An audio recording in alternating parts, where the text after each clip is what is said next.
ఇవాళ మనం బయట 15 రోజుల పాటు నిల్వ ఉండే కాకరకాయ వేపుడు, కాకరకాయ ఫ్రై ఫ్రిడ్జ్‌లో పెడితే 1 మంత్ ఉంటుందండి. బయట మాత్రం 15 రోజుల వరకు కూడా నిల్వ ఉంటుంది. ఎలా చేయాలో చూద్దాం. ముందుగా ఒక పావు కేజీ కాకరకాయ తీసుకొని ఇలా సన్నగా రౌండ్‌గా కట్ చేసుకొని దాంట్లో గింజలన్నీ తీసి పక్కన పెట్టుకోవాలి. చూడండి ఈ విధంగా పల్చగా కట్ చేసుకొని పక్కన పెట్టుకోవాలి.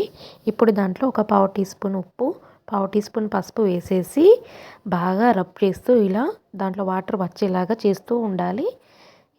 ఇలా చేస్తేనే కాకరకాయలో చేదు అనేది తగ్గుతుంది. మరీ ఎక్కువగా చేస్తే చేదు అనేది ఎక్కువగా తగ్గిపోతుంది. చేదు మొత్తం తగ్గకూడదండి. కాకరకాయ కొద్దిగా చిరు చేదుగా ఉంటేనే కరెక్ట్‌గా ఉంటుంది తినడానికి కూడా. ఇప్పుడు దీన్ని ఇలా చేసిన దాన్ని ఒక టిష్యూ పేపర్ కానీ లేదంటే ఒక కాటన్ క్లాత్ కానీ తీసుకొని దాంట్లో పల్చగా స్ప్రెడ్ చేసుకోవాలి. ఇలా మొత్తం అన్నీ మనము ఏ విధంగానైతే పసుపు ఉప్పు వేసి పెట్టుకున్నామో ఆ కాకరకాయ ముక్కలన్నీ ఇలా ఒక కాటన్ క్లాత్ కానీ టిష్యూ కానీ వేసేసుకొని బాగా పల్చగా స్ప్రెడ్ చేసుకొని పక్కన పెట్టుకోవాలి. ఇలా వేసేసుకొని ఒక 2 మినిట్స్ కానీ ఒక 5 మినిట్స్ కానీ వదిలేయాలి. ఈలోపు మనం ఒక ప్యాన్ పెట్టేసుకొని దాంట్లో ఒక 4 టేబుల్ స్పూన్స్ ఆయిల్ వేసుకోవాలి.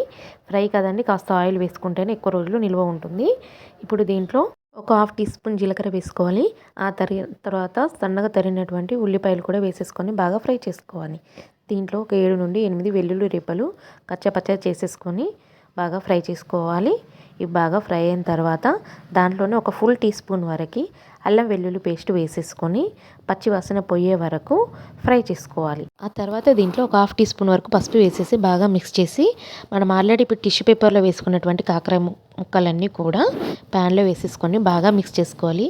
పోపు అంతా వెల్లుల్లి, ఉల్లిగడ్డ ప్లస్ పోపు అంతా కూడా ఆయిల్ అంతా ముక్కలకంతా పట్టేలాగా బాగా మిక్స్ చేసుకుందాము. మిక్స్ చేసేసుకొని లిడ్ పెట్టేసి ఒక 2 మినిట్స్ పాటు మగ్గనించుకోవాలి. ఇలా మగ్గిన తర్వాత మళ్ళీ ఒకసారి మూత తీసేసి మళ్ళీ ఒకసారి మధ్యలో కలుపుతూ ఉండాలి. ఇలా ఒక 10 మినిట్స్ వరకు మూత తీస్తూ పెడుతూ క్లోజ్ చేస్తూ కలుపుతూ తీస్తూ ఉండాలి. ఇది లేదంటే అడగంటిపోతుందండి. ఉల్లిగడ్డలన్నీ మాడిపోయి టేస్ట్ బాగోదు.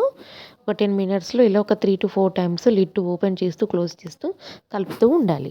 ఇప్పుడు దీంట్లో ఇలా బాగా ఫ్రై అయిన తర్వాత ఒక ఫుల్ టేబుల్ స్పూన్ వరకు కారం వేసుకోవాలి. మీ స్పైస్ని బట్టి వేసుకోవాలండి, తక్కువ కానీ ఎక్కువ కానీ. ఆ తర్వాత ఒక 1.5 టీ స్పూన్ వరకు ఉప్పు వేసుకోవాలి. తర్వాత ఒక ఫుల్ టీ స్పూన్ వరకు ధనియాల పౌడర్ వేసేసి బాగా ఫ్రై చేసుకోవాలి. ఒక 2 మినిట్స్ లో ఫ్లేమ్లోనే ఉంచుకోవాలి. చూడండి మొత్తం ఫ్రై రెడీ అయిపోతుంది. ఈ ఫ్రై ఫ్రిడ్జ్లో పెట్టకుండా 15 డేస్, ఫ్రిడ్జ్లో పెడితే 1 మంత్ వరకు కూడా నిల్వ ఉంటుంది. టేస్ట్ మాత్రం చాలా చాలా బాగుంటుంది. వన్స్ ట్రై చేసి చూడండి. Thank you for watching. Please like, share and subscribe please.